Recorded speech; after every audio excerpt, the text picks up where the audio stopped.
Hi everyone, and welcome to my game analysis of the round 2 match played in the Way of Onitama tournament.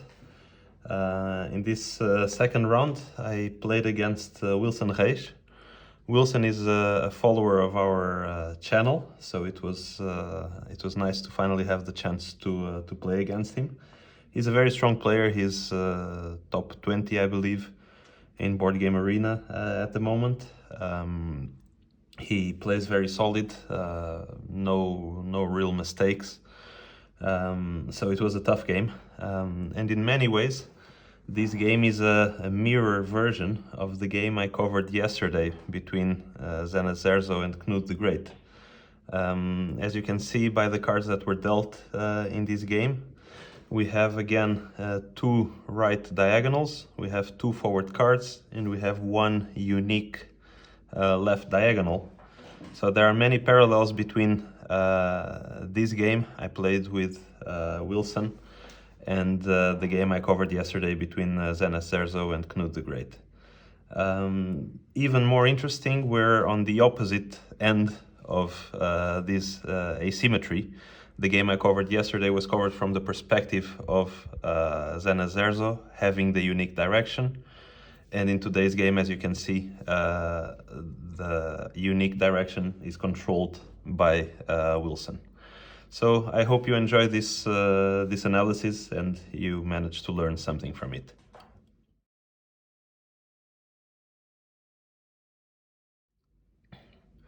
So before we start going through the moves, let's go through our typical analysis of the cards that were dealt. These cards are very similar to the ones that were played in yesterday's match. We have two right diagonals, the rooster and the rabbit. We have two forward cards, the boar and the ox. We have also two cards that have lateral structural glue, as in the previous game. And we have the unique left diagonal. So it's almost copy-paste of the game between Zenas Zerzo and Knut the Great. The main axes I see here then are, on the one hand, the high amount of lateral structural glue, which, as you know, promotes solid mid-game positions and game positions. On the other hand, the other main axis is the existence of a unique direction, a unique diagonal, in this case the left diagonal, which might provide some advantage to whoever is holding that card by giving them a unique angle of attack that cannot be easily countered. Furthermore, because I see that there are two forward cards and two right diagonals, I expect these openings to develop asymmetrically. So I expect an asymmetrical opening where my left pawns will move to the right of the board with the two right diagonals, and my right pawns will move forward with both of my forward cards. Let's see how this game develops then. I start by playing my boar e1, e2. Wilsonreis opens with rabbit, e5, d4. I continue with rooster, a1, b2. Wilson now uses the boar, a5, a4.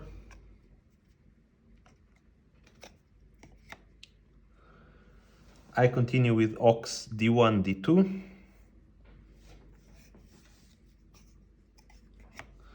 And here Wilsonreis plays rooster, d5, c4.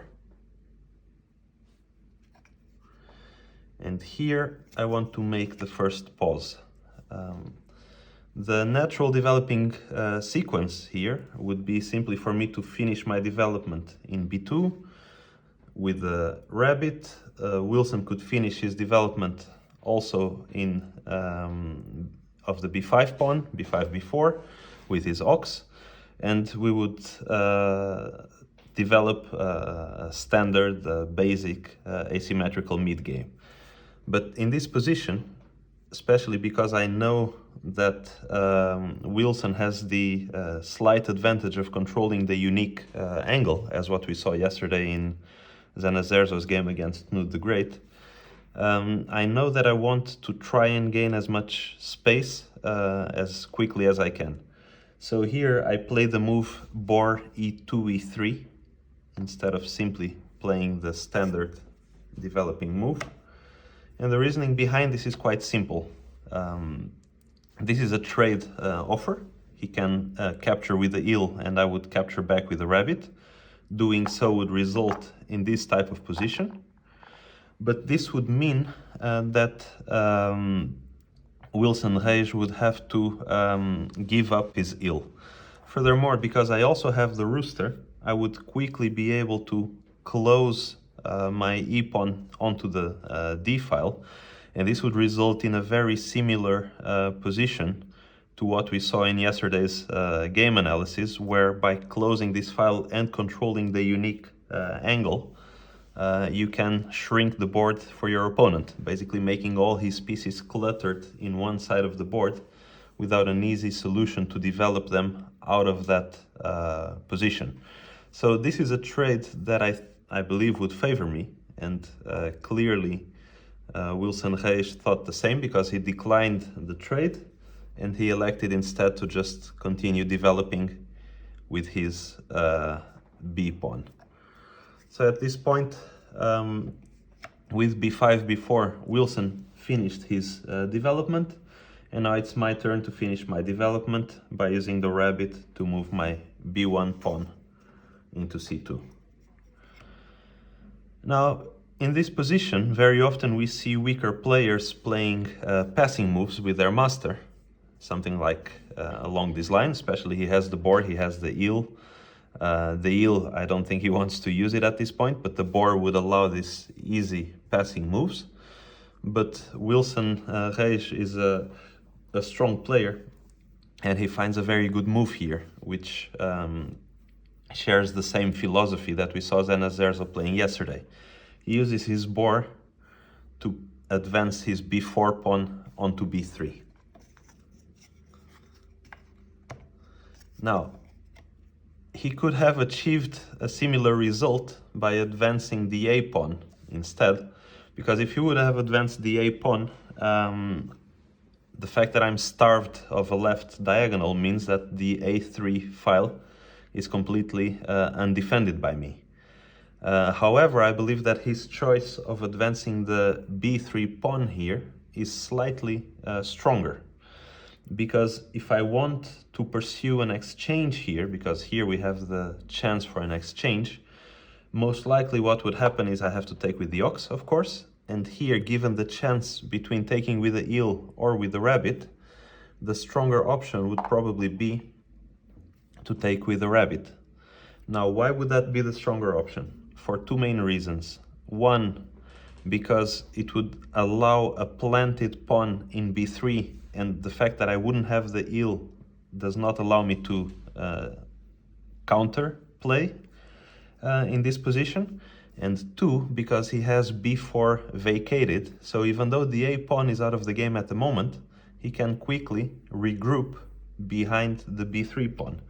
So this would again be very similar to what we saw in yesterday's game, where the player who holds the unique direction, in this case Wilsonreis, would have the chance to start shrinking my board by putting pressure on the side where I have a harder time defending.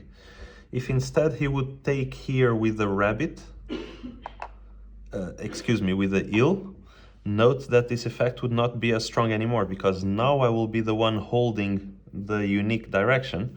So now this pawn is not really restricting my board anymore. I have it under attack once I get control of the eel. So even though seemingly his position is better here, because he has gotten rid of the weakest pawn in exchange for one of my stronger pawns, the fact that he has to give up the dominant direction here, the unique direction, might make this position weaker than this position. especially given how easy it will be for the a-pawn to regroup back into the game in this situation. So by offering this trade, instead of playing the slightly more passive move of the a file, by using the b file move, I believe that Wilsonreis is playing the optimal move in this position, and he's really harnessing the fact that he's using the unique direction to put me under pressure in a similar way to what we saw Zanazerzo doing in yesterday's match. Here I simply regroup my pieces. I use my rooster to claw one step closer to the center with my e-pawn, so promoting it from the edge of the board into the middle ring of the board. And again, because I know that Wilsonreis has the card advantage here of holding the unique direction, I also have to try my best to shrink the board for him. Of course, for me it won't be as natural as it will be for him as long as he holds the eel, but still I have to fight for that, and this moving the pawn to the center is one way of doing it. So that's the move I play. Now in this position, I believe that Wilsonreis commits the first inaccuracy. The move that Wilson played is using the eel to capture my c2 pawn.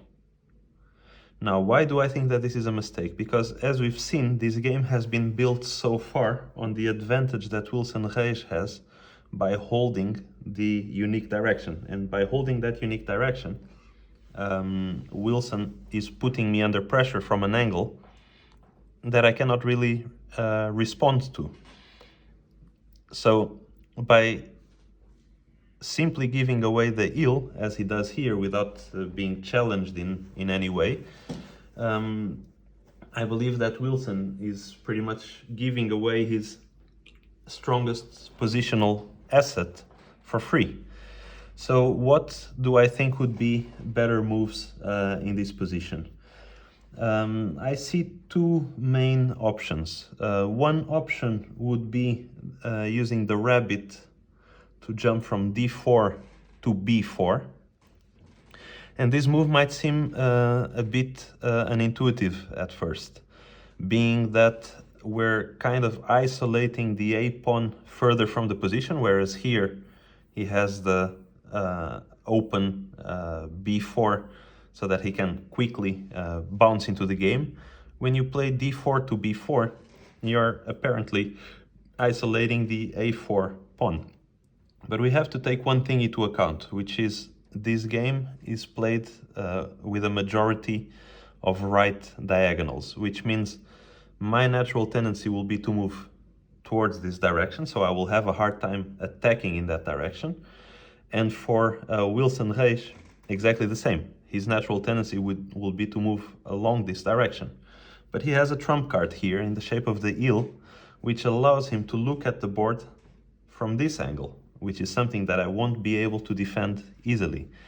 So by moving a pawn here, which has very little visibility with the eel, onto a position where he has a much better square to look at with the eel, even though he's in a way isolating the a-pawn, he's also strengthening his d-pawn a lot, because his d-pawn now goes from looking at a weaker square with the eel, so having hard opportunities or having few opportunities to put pressure with the eel, into moving to a position where he becomes more dominant as an eel holder. The other good position that I see here, the other good play that I think Wilsonreis could have made in this position, would be to use the rabbit to start developing his master. Now, why do I think that this is an okay move, even though there are still 4 pawns on the board? Simply because I think he has a very good control of the center. He has 3 pawns in the center, I have 4, but he has the unique direction, which means that, for example, my my d2 pawn will never eye the center of the board as long as he holds that card. So in fact, he has a 3-by-3 situation in the center. He's bringing the master into the game. And once the position simplifies a bit with some trades, for example, imagine trading b2 with c4, now he's in a potentially stronger position to start moving his master, start moving his a pawn, and to start controlling the center from there. So I do think that in this position, either of these moves would have been quite strong. This one to make the d pawn more proactive with the eel, because that's the card for now he's planning to hold on to. The other, advancing the master, knowing that the tension in the center will probably lead to some simplification soon, and then his master will already be in a better position, while also being in a position that will be very hard for me to attack from, because again, I'm starved from the left diagonal. I don't have access to this type of moves. So in my opinion, either of these moves would have been fine. The move that Wilsonreis played is a bit weaker, I believe, capturing with the eel, because he simply removes all the tension that there was on the board, and this is a tension that was positive for him, because he was the one holding the unique card. Now he doesn't hold the unique card anymore, I will soon have access to it, and he eliminated all the tension, and he will give me the chance to start applying that tension myself. So now that I know that the eel is coming soon, and with it this unique direction, I know that I will be in a prime position to attack the center. So here I'm actually presented with two options. The obvious option is to simply capture back the pawn that took mine. So c1 captures on c2, or even with a boar, for instance, b2 captures on c2. This would be the obvious capture. But because I know that soon I will be granted an advantage, which is having access to the unique direction, I want to simplify the position a bit further. And one way to do so is if I capture first d3, d4, because with this capture, what I'm doing is I'm simply eliminating a pawn from the board with check on his master. So this is a trade that he will have to accept. He doesn't really have a choice here. And because of that, I managed to kill two birds with one stone. This is a forcing sequence where now he has to take with a rooster. c4 takes on d4. And now I am free to take his pawn with the boar c1, c2. So if you look at the position, now that the dust settled after two pawns were traded away, you see what I meant by trying to simplify the position. The fact that I know that I have the unique direction means that, for example, this a pawn is now more out of the game than it used to be before, when it could simply pounce. Because even if the a pawn relocates to b, it still does not have access to the center of the board. So this a pawn is now more out of the game than ever before. And the fact that the position is now simpler will give me this type of moves, or this type of moves, where I can more easily start splitting the board into two than if I had three pawns on the board instead of two. So this is why I believe that taking first in d4, the move I did here, simplifies my position, and it magnifies the advantage I have because of holding the eel. So here, how does Wilsonreis continue? Well, here I think he makes another small imprecision. He decides to move his master forward with the ox. And why do I think that this is a small imprecision? Well, as we just discussed, his center is now weakened because, one, I have more pieces in the center, and two, I have the unique direction. So if you have a weakened center, the last piece you want to expose is your master, because you know that I will be in a stronger position to start chasing away, to start punishing your master. So I really don't think you want to expose your master here, as Wilsonreis did. I think a better move would have been to use the same ox, for instance, to play the d4 pawn onto c4, to try to shield the master a bit. Unfortunately, in this position, which is the starting position, he does not have access to the left horizontal move, to this move, because this would have been a very good regrouping for him. But since he doesn't have access to this move, which would have been the ideal move, I think that using the ox to try to hold on to the center a bit more, and then in the next turn using the boar to close it off and use the structural glue that is abundant in this game to hold on the fort here, I think this would have been the correct play. Instead, Wilsonreis played his master to c4, and as we will see, I will start putting some pressure onto it now. The easiest way to put pressure on the master, knowing that I have an ox coming, is to check it. And I actually have two options to check his master here. I have the b2 c3 option with the rooster, and I have the d2 c3 option with the eel. Now, intuitively speaking, the rooster move seems to be the more intuitive move, right? Because this game, up until this point, it has been defined by the unique direction, by this fight for control of the unique direction. Wilsonreis gave up that control a bit too easily. Then I played more aggressively, knowing that I had this unique control.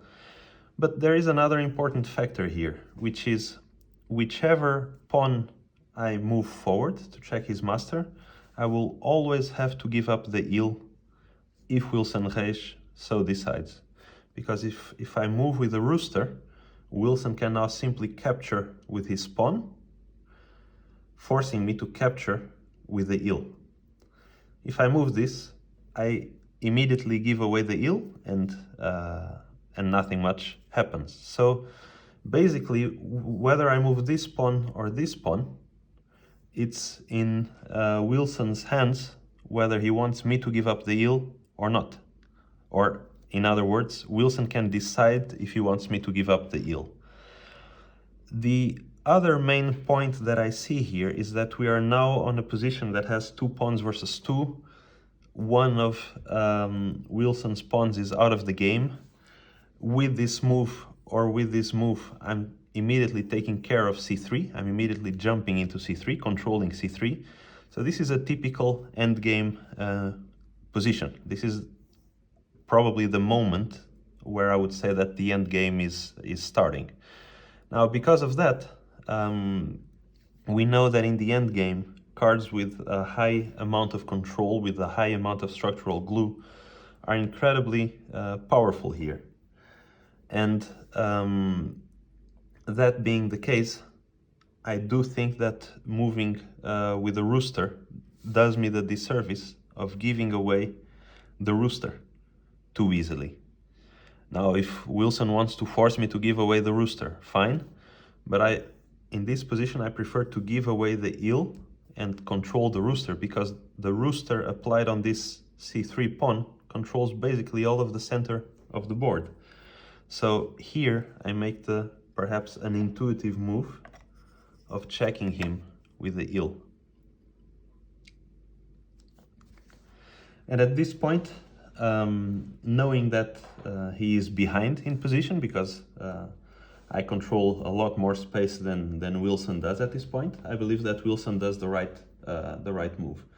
Instead of trying to challenge the position by forcing trades and exacerbating my advantage in the center even more, because then I would have one completely unchallenged pawn in the center. At the moment, I still have this tension between an attacker and a defender. So here, I believe that Wilson plays the correct move by stepping back with the rabbit instead of going for a trade. But in this position, the game is already in a tight spot, because I now control c3.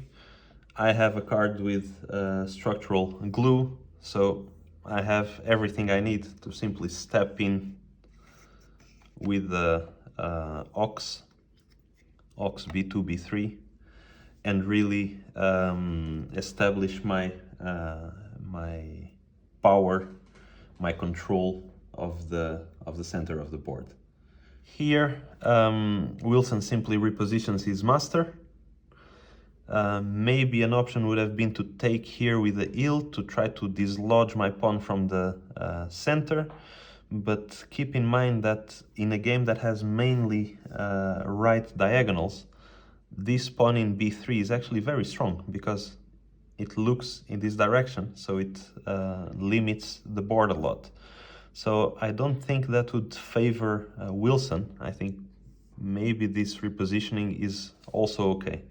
It's hard in this position to really know what the best move is because I have such a big control of the center of the board that Wilson does not really have an easy way to claw back into the game. Here I use the rooster to go from c2 to b2.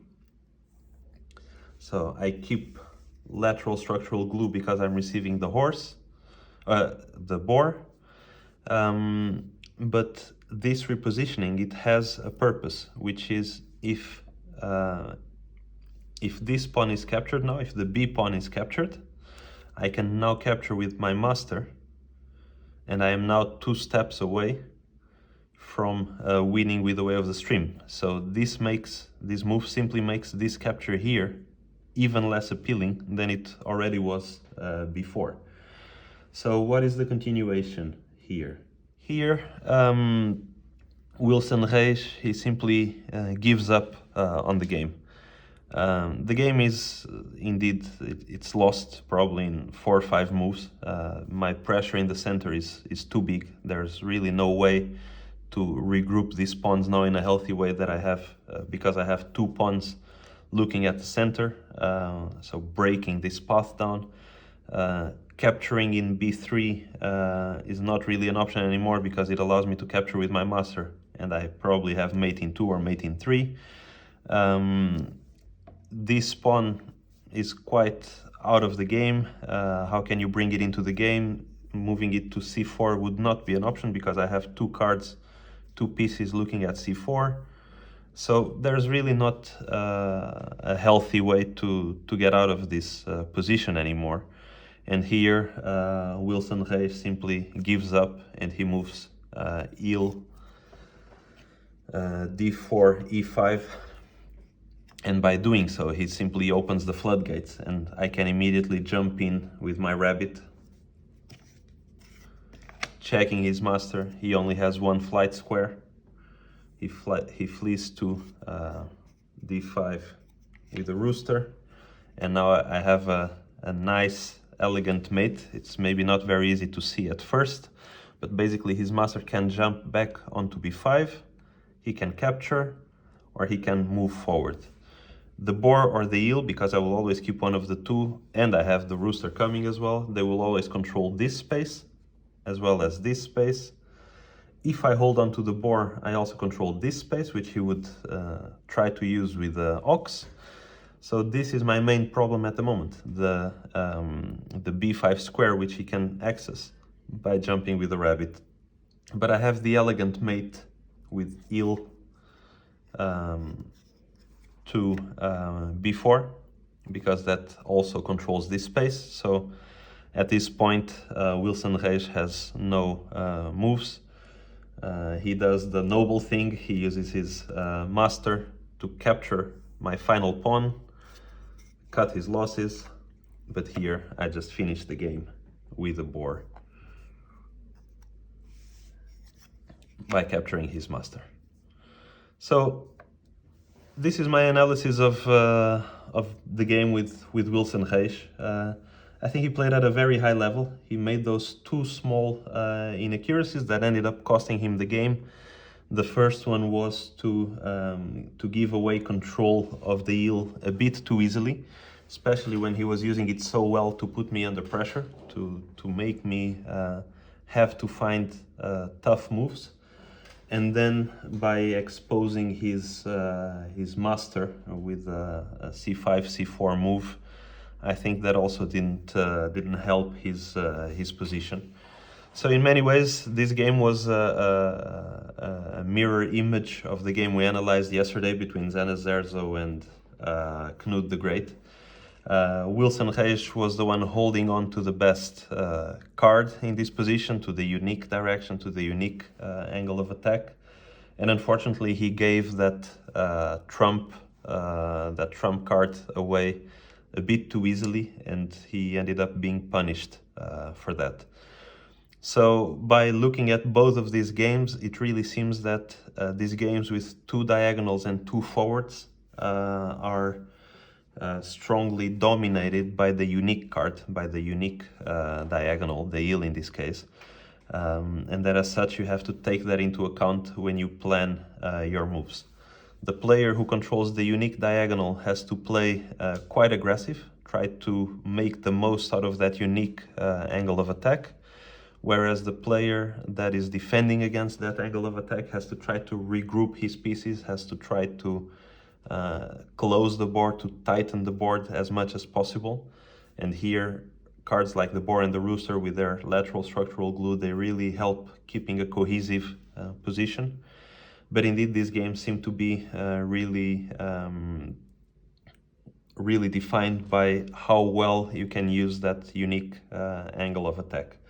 Zana Zerzo used it perfectly yesterday. In this match, Wilsonreis unfortunately gave it away a bit too easily, which opened the doors for me to start dictating and putting pressure. But I think overall this was also a very good match. It was a pleasure to play against Wilson. He's one of the followers of this channel, so it's always nice to have the opportunity to play and to analyze a match against one of our followers. And yeah, I'm sure he will do very well in the tournament because he played nearly flawlessly. So I think he will win many matches in this tournament. So good luck to Wilson in the next rounds. It was a pleasure to play with you. Thanks for supporting our channel. And thank you also for watching this analysis, and I hope you managed to learn something from it and that you can translate it into your own games as well. Thank you very much, guys.